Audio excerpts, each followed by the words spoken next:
Well, in round 2 matchups with a 10-truck field, we have quick losers in both the first and second rounds. Now, Gene Patterson went up against Andy Brass. That's a matchup that we've seen many times before. They actually met in round 1. Bigfoot was the fast loser. He comes back. Then it's USA 1 against Snakebite, and Magnum Force will take on Barefoot.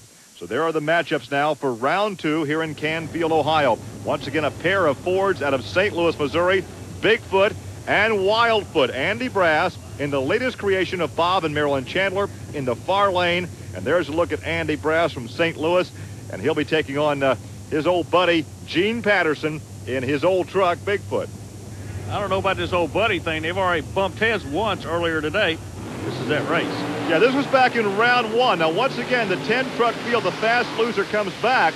So Wildfoot with Andy Brass victorious, but Gene Patterson and Bigfoot was the fast loser. So they have a chance to come back and run each other a second time. And I like that rule because what it does, it keeps racing in front of the fans. And also it gives incentive to the guys that you may get beat, but as long as you run hard through the back door, you might be coming back. Point in hand, Patterson and Bigfoot. Pair of Fords out of St. Louis. Oh, look at this, even closer. You call it. I can't, Army. I can't call it. That was almost a dead heat. Andy Brass's time is 5.26. We'll take a look now at the time for Gene Patterson, a 5.30. So by an eyelash, Wildfoot advances. We take a look again at that run, and I really think that Bigfoot could come back again as the fast loser. Here's the winner, Andy Brass. Andy, a unique situation. Even though you guys keep beating on each other, you're still trying to bring one of you back into a loser bracket as quick loser of that round. So really, you guys can still go against each other in the next round. Yeah, that's right. You know, we kind of got a bad draw here early on in the bracket, and we had to face each other early. And now all we're doing is coming back as fast loser. They got the fast loser up in the top bracket, and it seems like all we're going to do today is just pretty well race ourselves. We got to keep our times up, so we keep coming back as fast losers, so we're still staying in the brackets. Andy, you keep getting lane choice by virtue of having the quick time. Why do you go to the left side of the track? Well, one of the reasons I like the left side is I think it's a little easier for me to see the lights, you know, and we're trying to pull a good light here, and that's a big thing all in this whole bracket of racing. Everybody's running so close that the lights are going to be a big part in this program this year.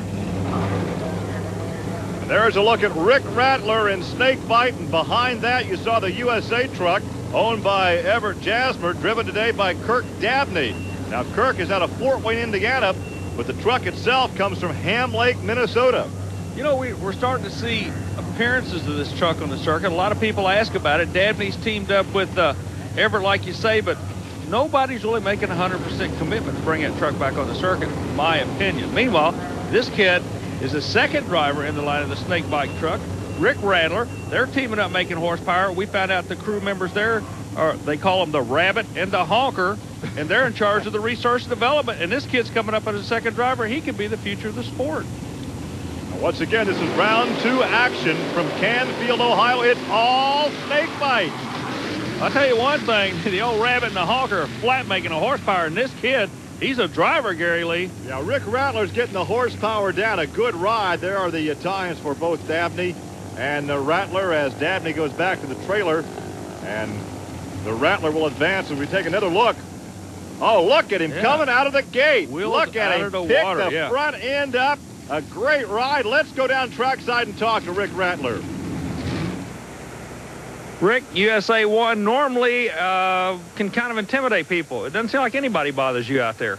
No, nobody really has today, Army. You know, we had a real good race there against USA 1. He got me out of the hole, but the Ford Snakebite's really running well. We've been running right lane all day, and the truck seems to be carrying the front tires over the first set of cars and just been doing an outstanding job of going straight in that lane, and I really want to come back in that lane. Well, Army, as we wrap up round 2 competition, there's a look at Don Van Loo, Magnum Force, the near lane, the far lane, Barefoot, driven today by Ken Deppy. You know, this is almost a worst-case scenario. These people with this BF Goodrich series try to bring the best monster trucks in the country out, and they do. But looky here.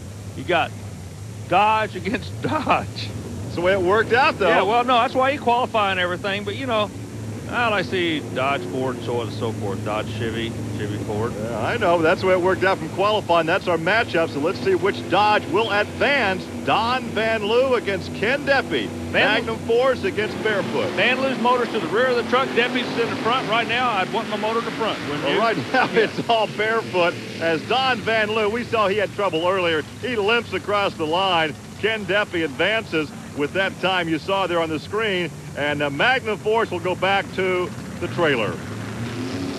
Once again, looking right into the eyes, into the cockpit of Barefoot. Looking right down the barrel of that old rascal, aren't you? Well, look at that. These guys are really working up in there. Not a real smooth ride. No, fast, but not that. real smooth.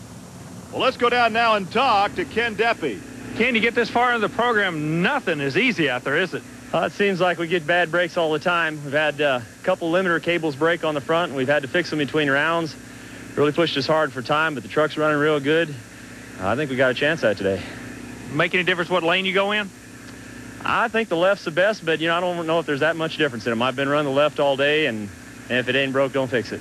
I want to tell you something. I just asked the same question to the guy you're going against. He wants the right, so both of you are going to be happy campers if that's the way it goes down. Well, I can live with that, Army.